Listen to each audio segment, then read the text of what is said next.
Faders of the Lost Art. What's up, guys? Welcome to Faders of the Lost Art, episode 16. And I'm super stoked. This is going to be a great show. Blessed to announce my co host, Ken Lewis, Dave Pensado, Fareed Salama, Bob Horn. What a lineup. And today we have an extra special guest, Make Believe Plugins, Make Believe Studio. I'm sure some of you guys have heard of Good Math, the Sontec EQ as well. Big shout out to Rick Carson. Thanks for joining us today. Before we get to that intro, really quick. Let's go.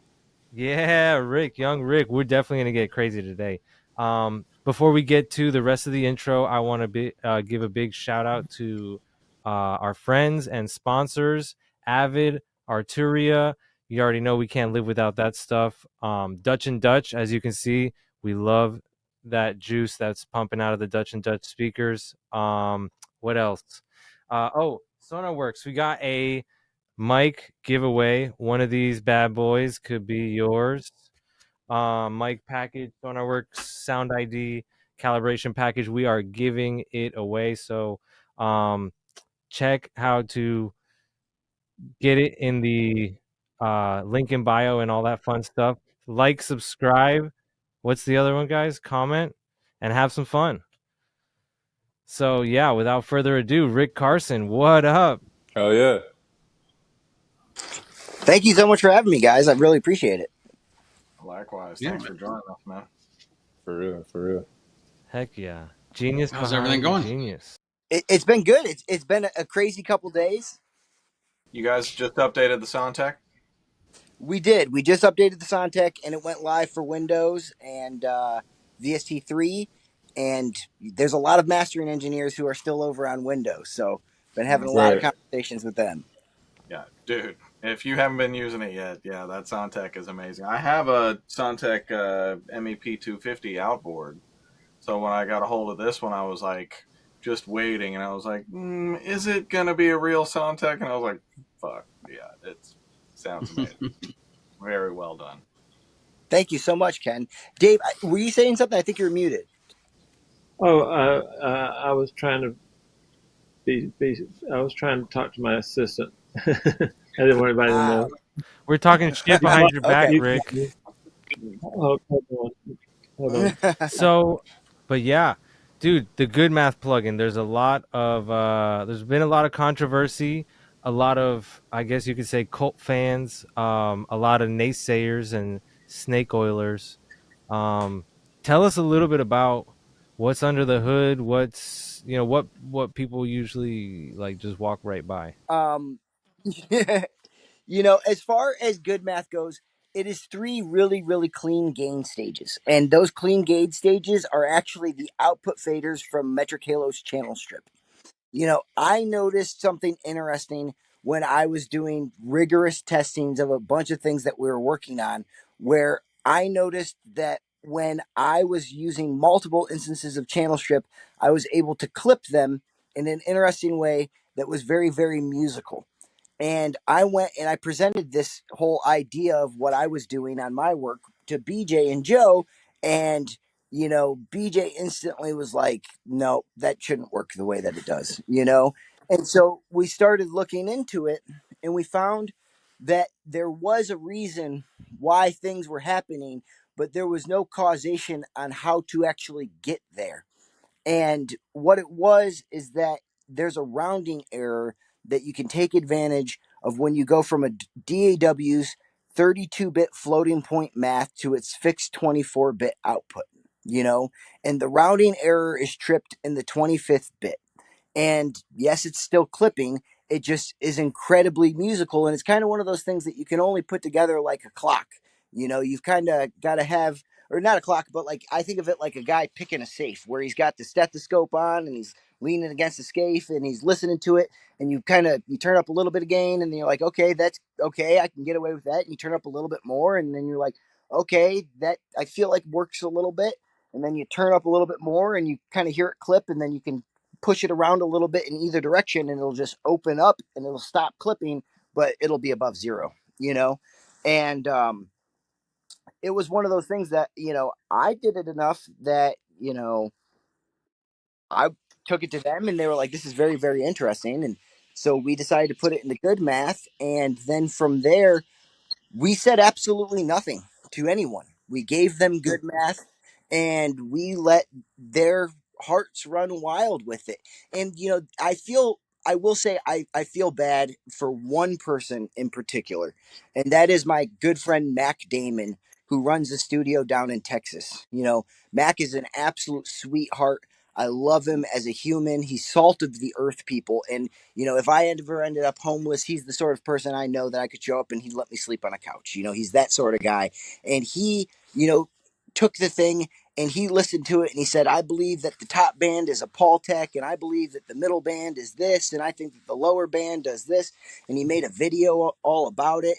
And everybody, it's very interesting to me because a lot of people were taking what really truly is just a little bit of level and assigning tons of their own adjectives and verbs to it. And for me, I never said that it did anything besides good math, which is exactly what it does.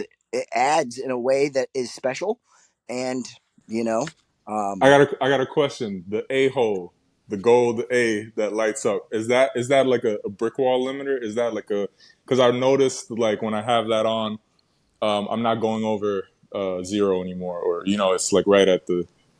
yes. So, yes, the golden a-hole is a brick wall limiter that, we kind of based Sounds off of. great, by the way. Sounds Thank you. amazing. We kind of based that off the clipping characteristics that you get out of the Lavery Gold, which I'm a big fan of. It's up there. There's something about the Lavery that I really, really liked as far as clipping it, but I wasn't a fan of soft saturation so much because I felt like it changed my mix and you really had to work into it. It's not something you could just turn on. So I was clipping it forever and I was like, hey, I would really like to be able to clip this as well because I kind of will clip the Lavery and then use the three Metric Halo plugins to make it even louder. And he's Right. like, okay, well, let's just, figure that out. And then, we started talking about, they have, I don't know if you ever used Metric Halo interfaces, but they used to have an algorithm called soft saturation that was built into the input of their boxes. And they've made that into a plugin that is a modified version that's available in the Metric Halo production bundle. And, so it's a modified version of the original soft saturation Wow. algorithm, and it sounds great to my ears. Amazing, man. So to clarify, your company's make believe plugins and Metric Halo does the coding for you. Is that correct? Yes, Okay. absolutely. Just Metric Halo for does. anyone that doesn't know. Yeah. Yeah, yeah. For me, there's a lot of people who are getting into the plugin game, and I respect all of their efforts because I now know how hard it is to be doing this. But for me, I didn't want people to believe that I woke up and decide, became the world's greatest audio programmer overnight. This is a craft that I have tons and tons of respect for. And BJ has been doing this for 30 years, and everything that they've ever made is still supported. So if I were to die in a plane crash tomorrow, Metric Halo is going to continue to support and make whatever we make together, which is, was really a non-starter for me. I didn't want to, make a plugin and then abandon it because I get upset when that happens. Sure. Sure. Right. You guys got a lot of great stuff, man. That MBEQ is my favorite now, and that Sontec. For anyone who hasn't used the Sontec, you got to get it. It's the best EQ out there. I think a lot of people think that. Thank you. Yeah. No, I just started using it. So I have a question for the Sontec. Is there two versions, or is there like a drop down window where you can see you can see the graphical EQ?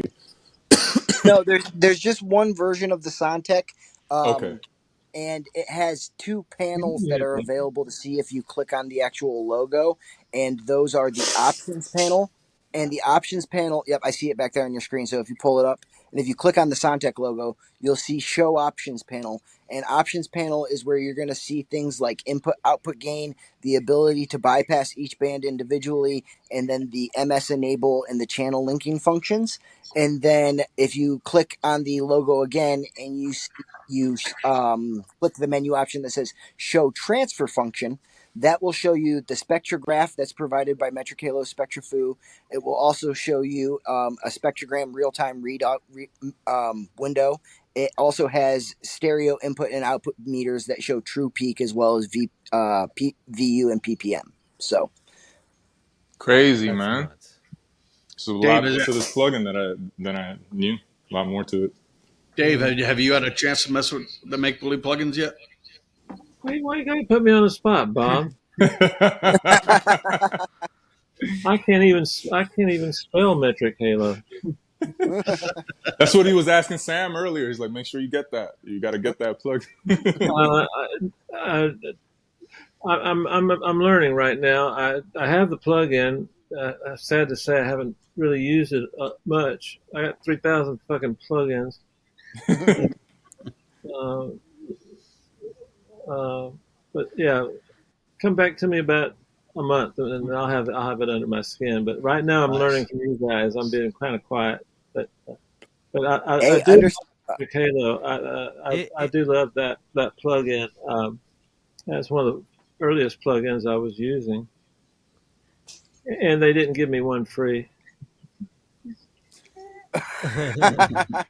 it definitely might be one of those that slipped under the So radar, for Dave. anyone that doesn't know, Huh? Rick also has an incredible studio.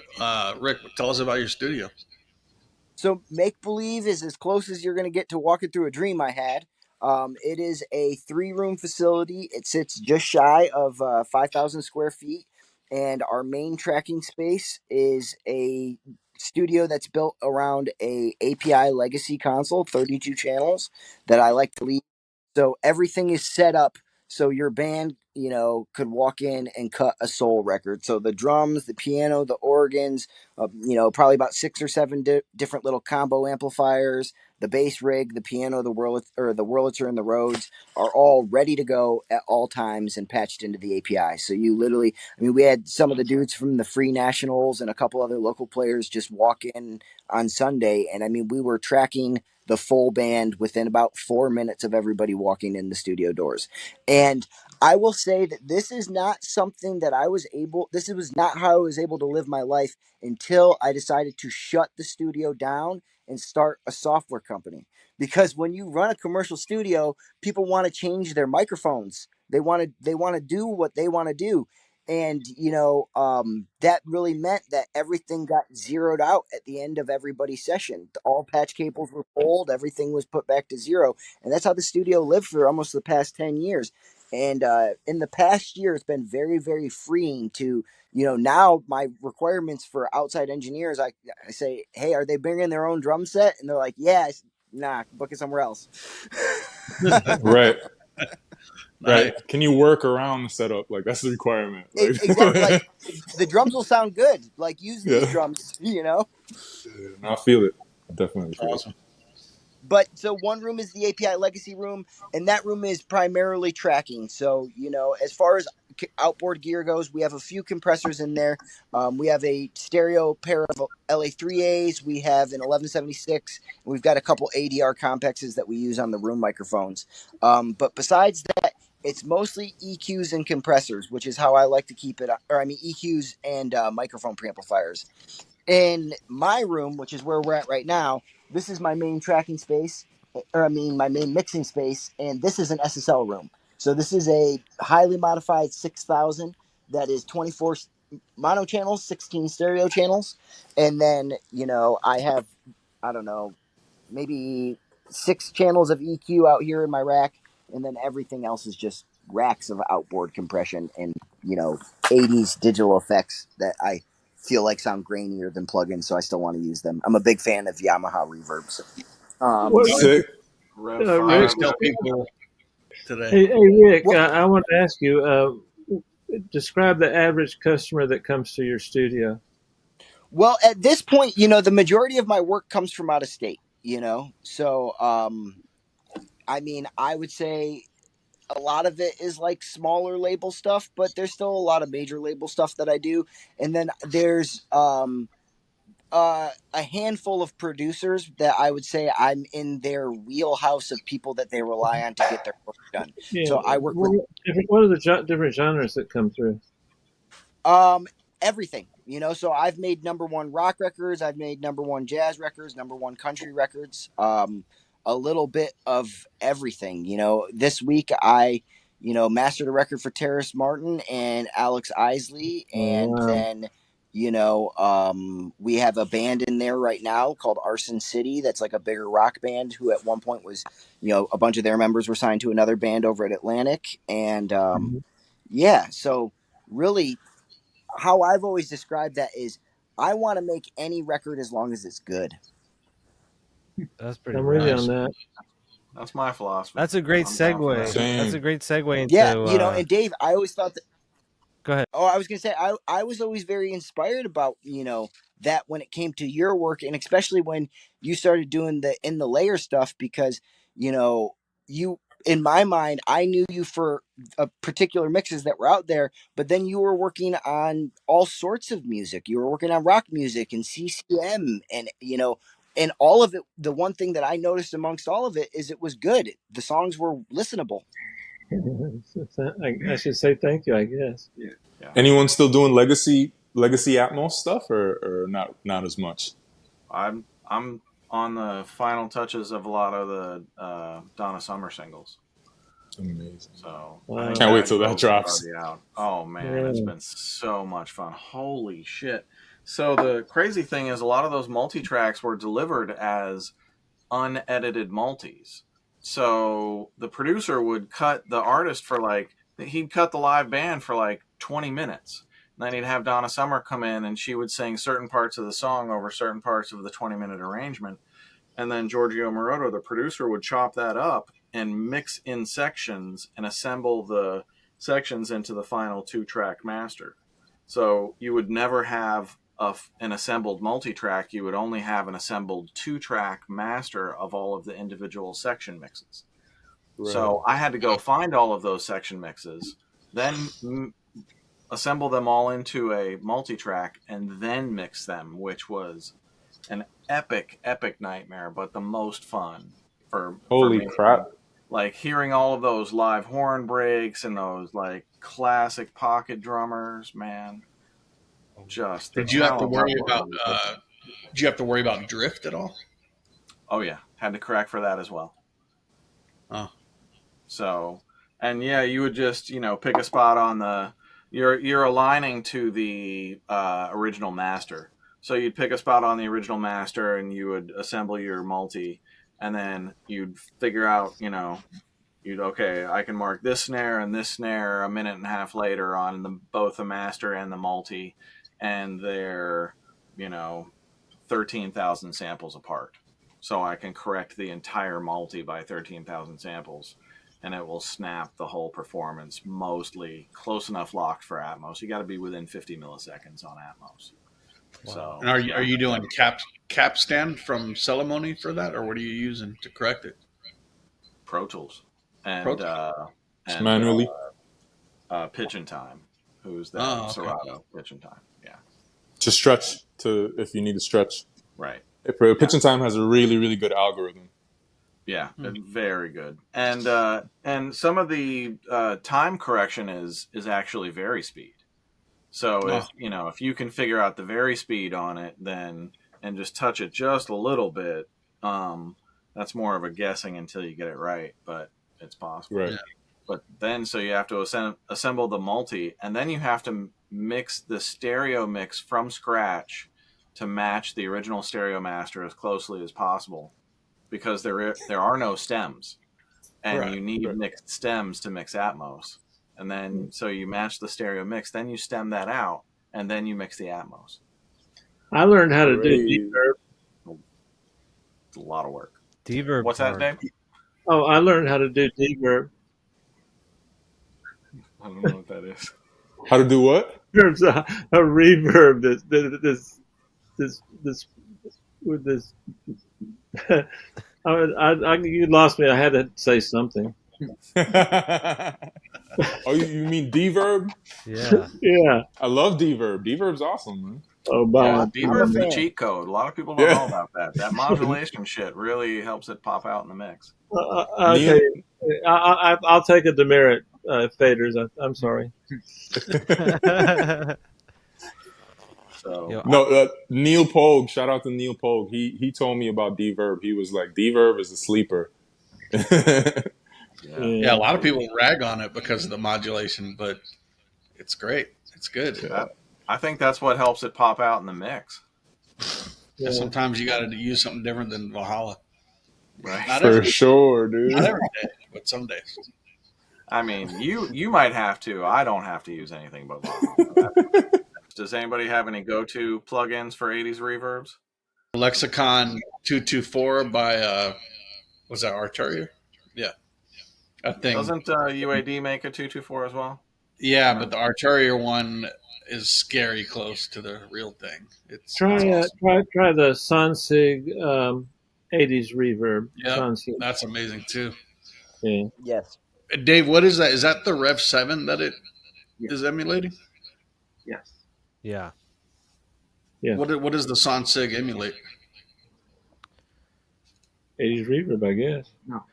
No, I think it is the Rev I, 7. I, The I'm getting- Slate I Verb would- Suite is really great Yeah, for 80s reverbs as well. It's got a 224, and it's got that's the 224. I use that a lot. It's got one other setting, and then it's got a completely new setting. And I find the new setting, and it's got like 3 buttons, right? 3 buttons, yeah. And so I like the that 2 outside buttons. I like. That Yeah, right, that's a great one. have any of you guys tried the PSP, the 2445? I think it's called, something like that. I just No. used it yesterday. I just used it. I love that one. I do too. I do too. Well, what's it called? 2245. 22. Yes. It's by PSP. PSP. The vintage yeah. warmer people, right? Yep. Yeah. Yeah. Yes. Classic. Shout out to Vintage Warmer. I love that plugin. What? That's a classic plugin. That plugin would crash my system every day. I haven't tried it in years. I gotta get That was one of those plugins that I messed up my whole life until I watched someone use it, and all they did was like touch the drive knob a little bit and then didn't do anything else. And I was like, oh, that's how it's done. Man, lo-fi is a plugin like that. Anybody uses lo-fi? You can just Yes. you can bump the distortion just like a little, or the saturation just a little, and it just changes. It just like opens up. You can throw it on vocals. You can throw it on like a kick. Man, shout out to Greenhouse. I used that on my lead vocal the other day and got the coolest stereo saturation. And the artist just loved it. Like, that's a great saturation too. Love hearing about that, Bob. Oh, there's a free plugin called Sematics Origin. I don't know if you guys heard about this company, Sematics, but I've heard of them. Yeah, we've shouted them out on Mixing Night. yo, this plugin Origin is crazy. It has like wow and flutter. It has like a built-in filter. It just makes everything sound like an old recording, kind of. It has like a RC20. right. Yeah. It has a Juno chorus built in. It's really dope, man. And it's a free plugin, so I'm like, wow. That's you said Cymatics? Yeah, I'm not sure if I'm saying it right. Sematics. They make the glue. I have that Glue plugin. is- Glue. Yeah, Oh, it's the same company? Yeah. same company. They make Diablo as well. Yeah. Man, Have you guys ever messed around with Drop? Right. Drop or drip? No, it's called the Drop, isn't it? The Drop. They're like filter plugin. No. Yeah, that's a great plugin as well. It does like all sorts of hardware synthesis filters. So Saline Key, which is like the MS-20 and Moog style filters, but it's like got a bunch of LFO options as well to like make it adds a lot of movement when you need it. But it's not a synth. It's for audio. Yeah. Yeah, it's for audio. It's like it's for EDM music, which is why they called it the Drop, because it's for like a filter drop. Got I you. gotta write this one down. Guys, you got to try the magma tubes.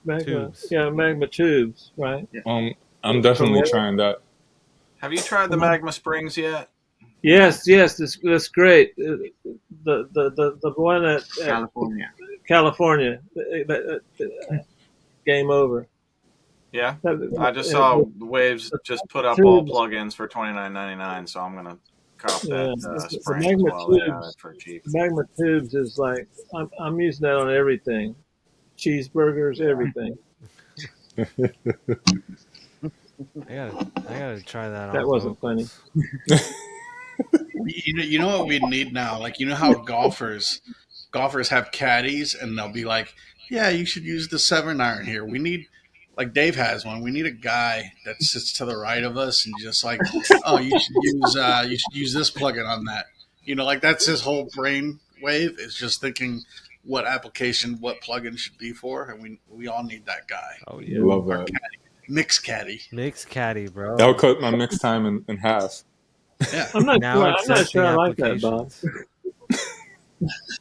I don't know because it's always the I next know where day. you I'm live. like, the next day I find a plugin like, oh, I could have used that yesterday, but instead I did something else. You know? Every time. Oh, Yeah. I run You through know, that I all the always feel like when you get the rough mix and there's a really cool idea or application of something that you haven't seen before, it's like that. You're like, thanks for the great idea, guy. time. Nah, totally.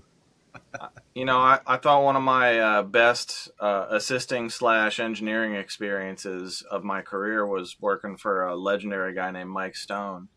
And Mike made like the first 6 Queen albums and produced 3 Journey albums and 2 Asian. Wow. He was incredible. So Crazy. when I was working with him, we were working on a Foreigner album, and he would ask me all the time. We were mixing. He would ask me all the time, like, "All right, I got this. What would you do to it?" And or like, "What reverb would you choose?" He's like, "Dial one up and let me hear it."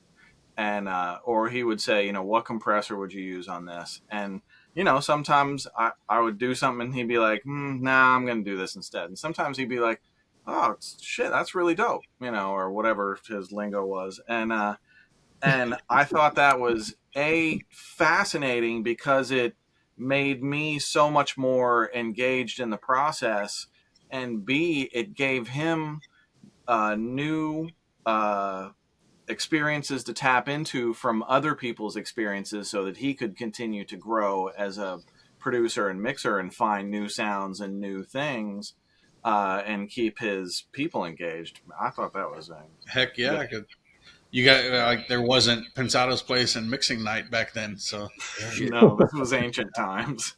yeah. I mean, that still is the best way to That was your learn. funny, Bob. Actually, it was pre-internet for sure. Pre-internet. You know what's funny? Especially Pensado's Place was one of the first, if not the first, show like that on the internet. We had some YouTube guys out there, but Pensado's Place, I felt like everybody was really guarded before 2010 with their settings and what they used, and I everyone noticed was that really too. competitive and private. And I think Pensado's Place made everybody open up and share and like teach other Absolutely. people. That was big Yeah. inspiration for me, for sure. That's Yeah. the Yeah. big reason I started audio school online that I ran for a decade, and then mixing night after that was because of fucking Dave Pensado right there. Guys, you gonna Nah, look for at sure. I was like, well, damn, if he can share all of his knowledge, then I probably can too, and I'm going to be okay. So, Okay, I'm about to cry. Let's move on.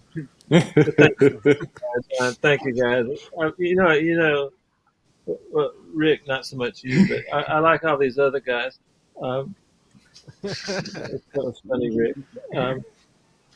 But yeah, no.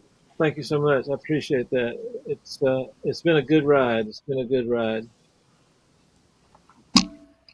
Nice. Rick, are you doing Atmos at all? No, it's one of those things that I've stayed, very firmly away from. Yeah. When I first came into this industry, it was right on the cusp of what I would consider 5.1 craze, and I see a lot of parallels to that currently. And I know people who lost their whole ass building out crazy 5.1s with euphonics, C2000s in them and stuff.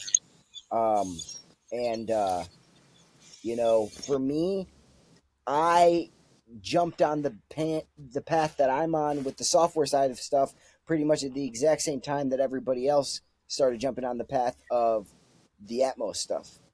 So I made the focus that I was going to focus on the software stuff. I've definitely been asked to mix stuff and work on stuff in Atmos, and it's just not a path that I've personally started to go down or probably will go down.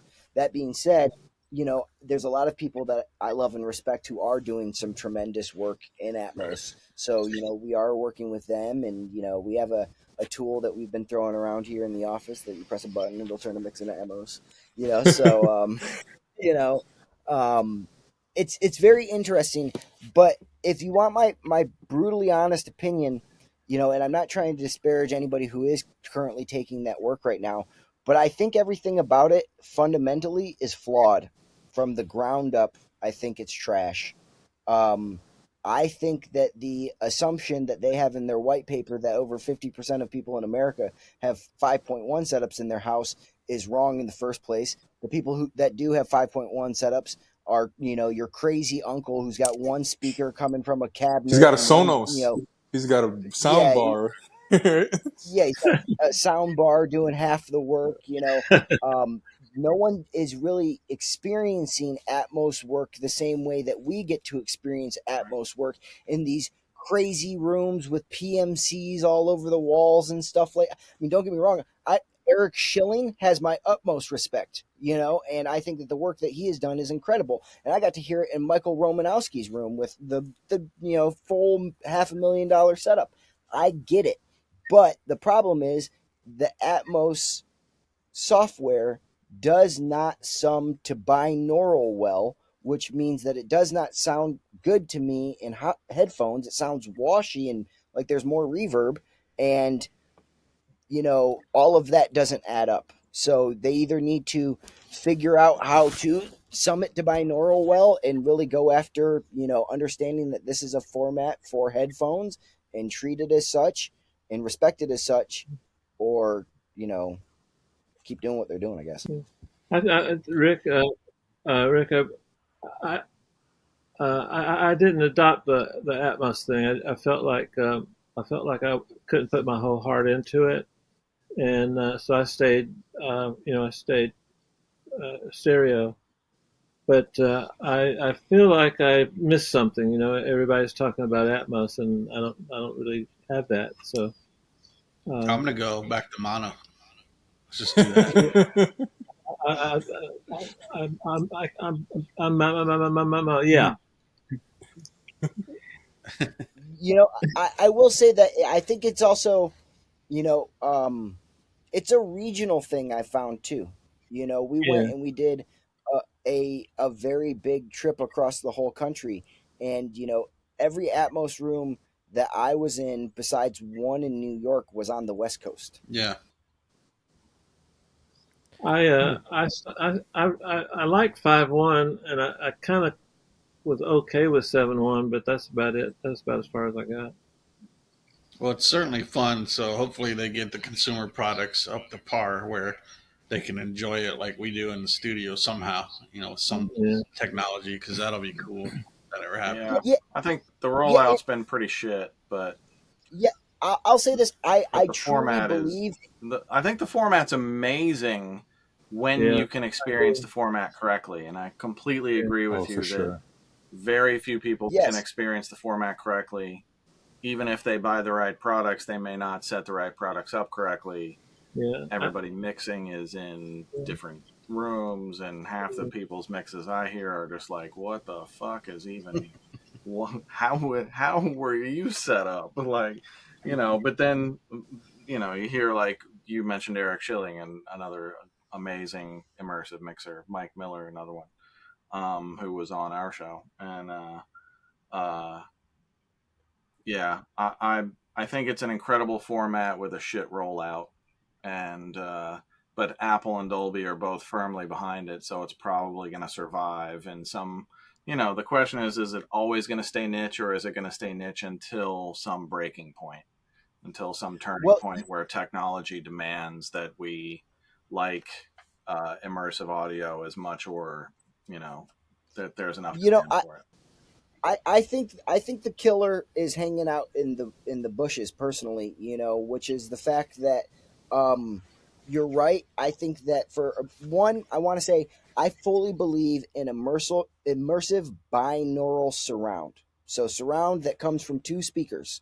That is the big thing for me. I completely believe in that. And you want to know who else believes in that? Sony and their 360 VR software, which they've remixed the whole catalog that they have in, which is the largest catalog in the world, and it's also the driving force behind the sound of the Unreal Engine and video games. So, I think that the killer, the mass adoption will not come from the music industry and what Apple's efforts are trying to happen with Dolby. I think they will come through Sony's efforts, and I think it's around the corner.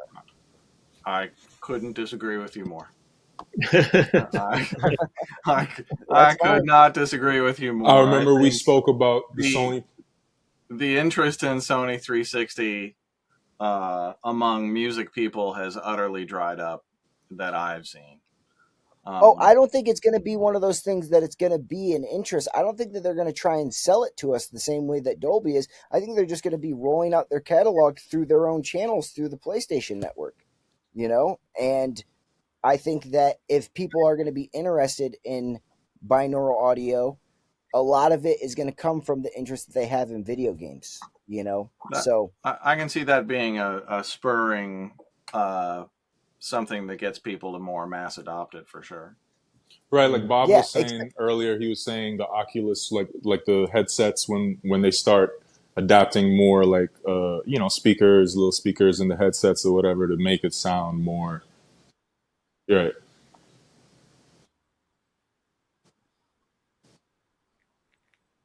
Well, and that's the one thing that I will say could be the killer for Apple and Dolby's side of this whole conversation is whatever happens in the VR Pro. But I find that is very interesting because the VR Pro doesn't even actually have speakers. Those are the temporal vibrators. That's crazy. I did not know that. Yeah, that's crazy. I know the Apple new headset thing that they have. For $3,500, I don't think they're selling many of them at all, but a lot of people are saying that it's the most important product that they've developed since like the iPhone. Wow. Like it's going to change that I will happen to absolutely agree with you on, Ken. And this is me being a guy in the woods on the outskirts, but how I look at it is Apple did not spend over $10 billion developing that for it not to be the future. And I think a lot of people are very lost on the product that they actually released. We should take it from our world. That product is not the VR Studio. That is not the VR Air. It's the VR Pro. Right. A Mac Pro is a $12,000 computer. So if their VR Pro haptic computing system is currently only $3,500, I know that there will be a VR Studio around the corner that is going to be and they're going to keep shrinking them down. They're going to get smaller and more powerful, and then pretty much they're going to look like glasses on your face, and they're going to do shit that will blow your mind. And I agree. And they'll probably all be ringed with Atmos speakers so that we can get the Atmos experience. And they say at some point we won't be carrying phones. We won't, everything is going to move towards this kind of tech. So, for me, I'd rather be on the cutting edge of that tech and wait for it to come around my way. And it's not like the only thing I'm relying on, business-wise either. So, Ken, has anybody had Atmos in a car? Is that sounding good? It should sound good, right? In the cars that are Atmos have the Atmos speakers, the high-end luxury ones apparently sound fucking incredible. Yeah, Tesla and the Cadillac. Yeah, I only had a chance. I can't remember if it was Lexus or Mercedes, but one of them had a car at one of the shows, and it did sound incredible. NAMM, they had the Escalade, and then I went to a party where they had the Tesla, and they were both pretty killer. I mean, that's discrete speakers, so it's kind of back to what engineers are hearing, so it's pretty awesome. Right. Sick. I will say I always found cars as an interesting acoustic environment because they are heavily treated acoustic environments. And it's interesting now because with TikTok, I'm seeing more people make recordings inside of cars that are going out there and doing stuff. And I find that very interesting. Yeah, I never thought about that. It's like a little booth. Well, now you can. Most now you can. Most cars have sound treatment, and then that sound treatment can be converted to like our studio treatment. Right. Yeah, and now you can Get the test your VSX mix. for your car. You can test your mix, yeah, on the VSXs. You can test your mix in the Tesla Have on any the of you guys surround. tried VSX? Yeah, Yep, it's yep. I have amazing. them right here. It's amazing. It's A1. I have the headphones, but I don't use the software with them. So you like the headphones, but you don't utilize the software. Same. Correct. Love the headphones. Me too. Me too. I actually give those headphones to singers. I think they like them. That's 100% for me. I use them for tracking. They're great.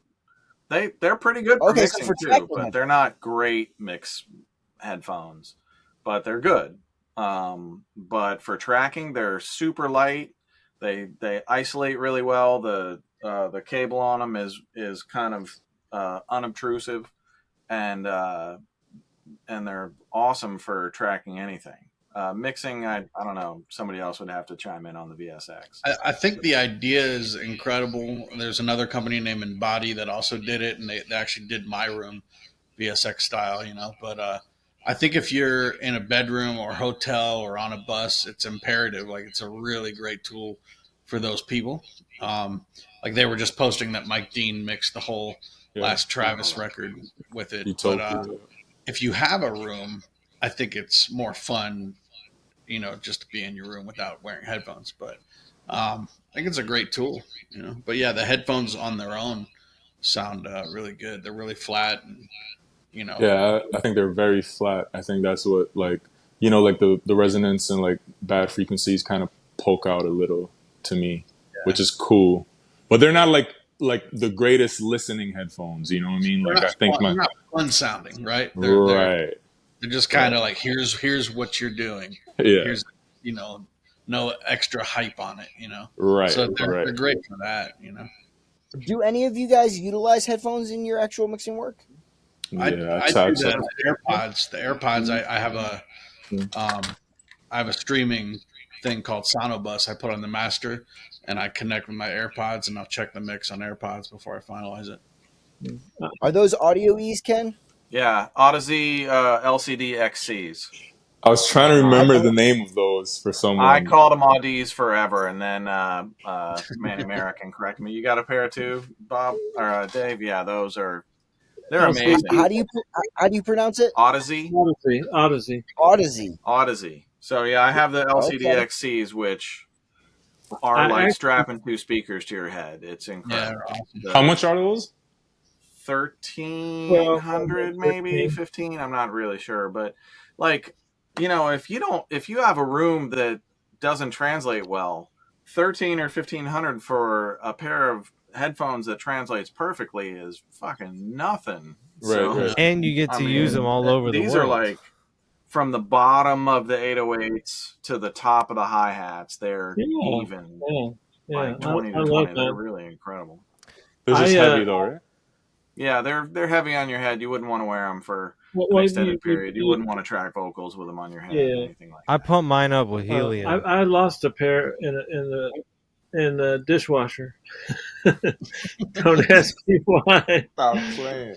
Well, when I lived in the house, I lived in Woodland Hills for a while, and there was a shit face over there, and so I hid them when I leave the house. I put them under a pot inside the dishwasher. But I had been gone for about 3 or 4 weeks, and I come in and I just click go. You know, and I immediately knew I did something wrong. And poor Sam had to dry my. He didn't have to, but luckily he dried them out for me, and I gave them to him, and they worked good. Oh, amazing! I was wondering why Ken and Dave's neck muscles were getting so big. Yeah. No wonder he's getting them clean mixes. Yeah, they are. They're big on your head for sure. Yeah. They ain't small. They make a statement. They're like some serious weight, but like World War II bomber guy headphones. Have you guys seen those Aventone headphones that are like enormous on your head? No. It's like literally having two mix cubes like strapped to your head. That's what it looks like. It's ridiculous.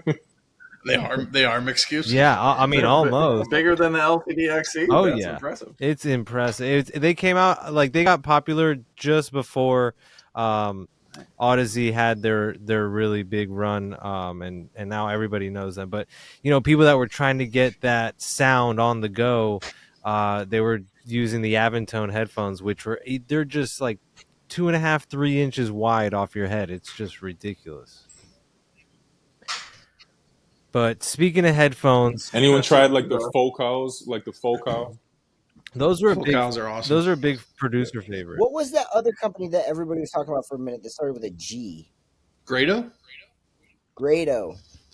Those are awesome, but they're open backs or yeah, so you can't track with them. Right. Mm-hmm. I have a couple pair of Focal Spirit headphones that sound great, but they squeeze my head so freaking tight that I mean I can't keep them on for more than 20 minutes. What about Bear Dynamic? And anyone mess with those? The Bear Dynamics? Yeah, I have those. Yeah.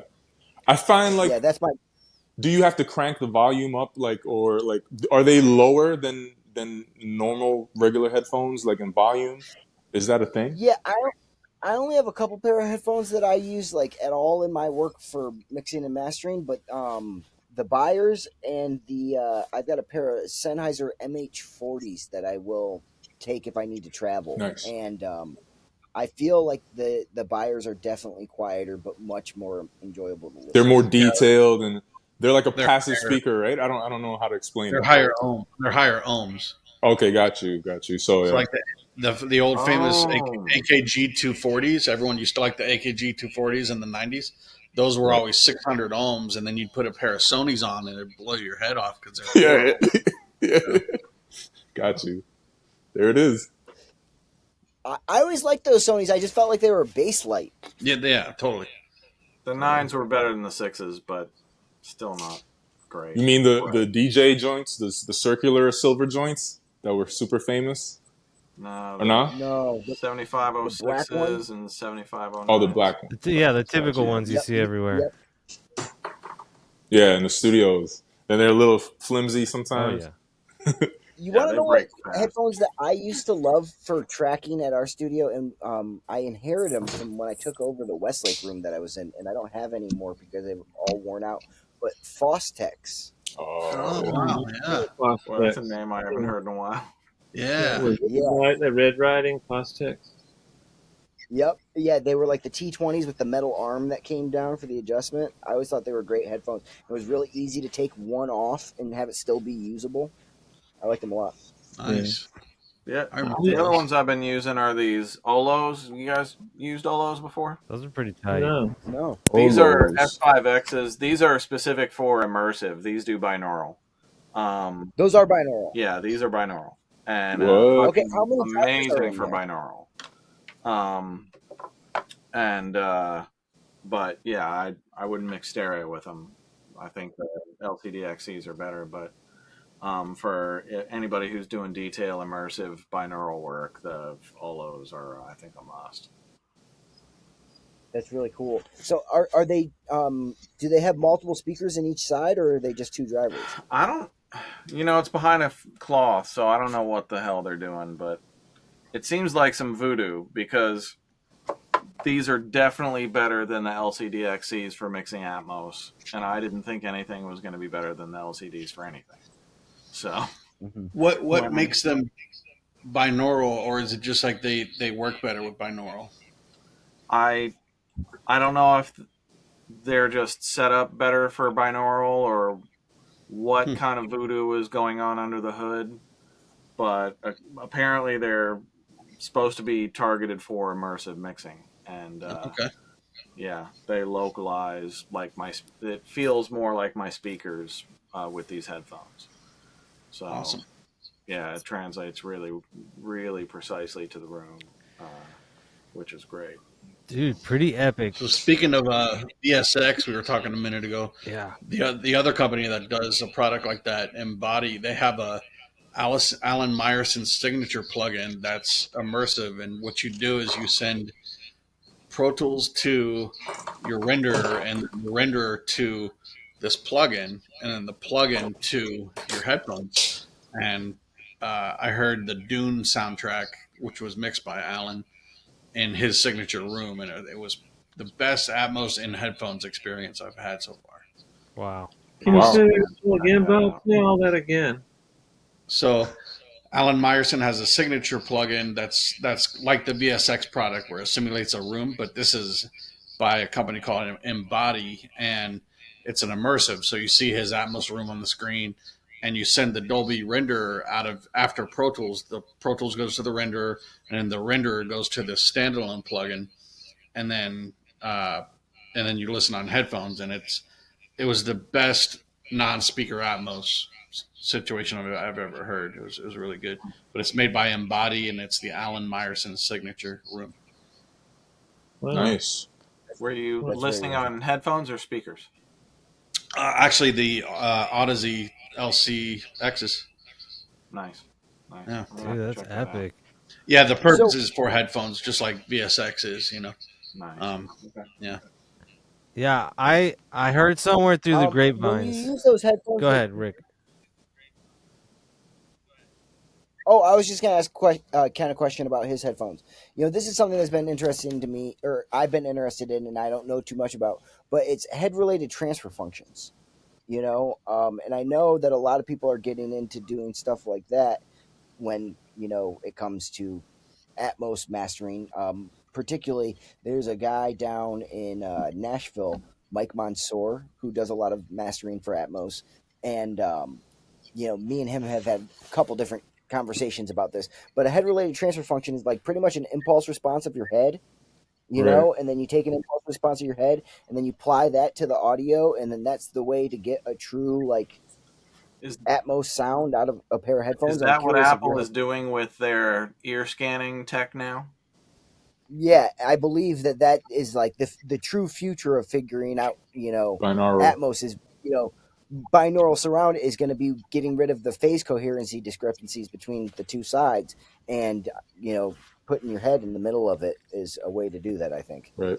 But I don't know. It's not something that I've gone the whole way down. I just know like the overviews of it, and I'm curious if other people have any more insights on it. I Chad think the Blake. only headphones that I know of so far that do that are the Apple uh, Maxes and the new Pro 2s. Chad Blake is a beast with binaural. He's got a fairly old, not old now, but kind of old. What's that artist? Norman. Huh? Norman Head. Norman Barnard. Oh yeah, I don't know what. But anyway, uh, uh, next time I see you, make a note. It's, it's uh, it, it, your headphones except the binaural, but the speakers are when it comes through the speakers, it's like being there. I don't know what he's doing. I should ask him. Wow. Wow. Yeah, I really like Chad's work. I Yeah. wonder if anyone's tried like placing one of those binaural heads from Neumann. I think Neumann makes them. Yep.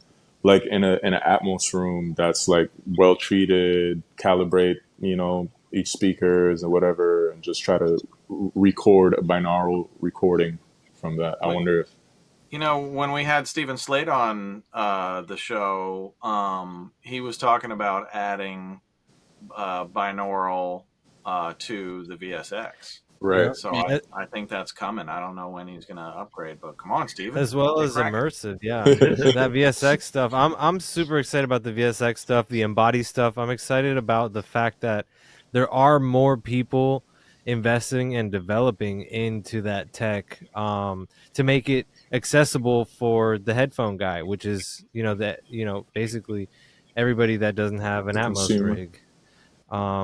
But yeah, that's dude, Right. amazing tech. We're blessed to be in this time and space that we get to have access to all these great tools and all this great new technology. I'm gonna take this opportunity to segue on out. We've been crazy nerding out, and I love it.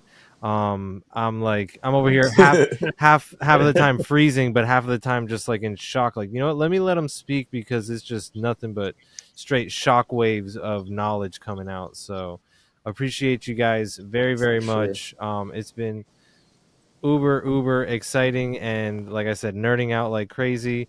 It's been an amazing time having you guys on, talking about some math, talking about some plugins, talking about some spatial modeling, and all the above. So it's been pretty crazy. Thanks, guys. Very informative. Can't wait. Great seeing you guys. I can't wait for these moments. I really wish we could do more often, but I really appreciate you guys letting me come into your house and act stupid. So Yeah. It's your house now, Dave. Yeah, man, it's Facts. our house. We love it, Dave. Come on. That's right. no, man, I wish we could find a way to do it all together, you know. But anyway, We this will. is good. This is good. We will. We So will. Yeah, we're gonna work. Yeah. there. we're definitely gonna have to start Let's- coordinating NAM, AES, all that kind of stuff. We're actually gonna work really hard to get the faders together. Let's do it. That'd For be sure. cool. So Rick, Well, thanks thank you for so much for joining us, having man. me, guys. Thanks for Of course. thanks for having us, Rick, and thanks for making amazing plugins, man. You guys Yeah, are Rick. killing it. Rick, for me, yeah, good stuff, Rick. Yeah. You're welcome, guys. absolutely rock and All roll. right, sweet. So faders out. We'll see you guys on the next one. Don't forget to share, comment, like, and subscribe. And see you next time on Faders of the Lost Art.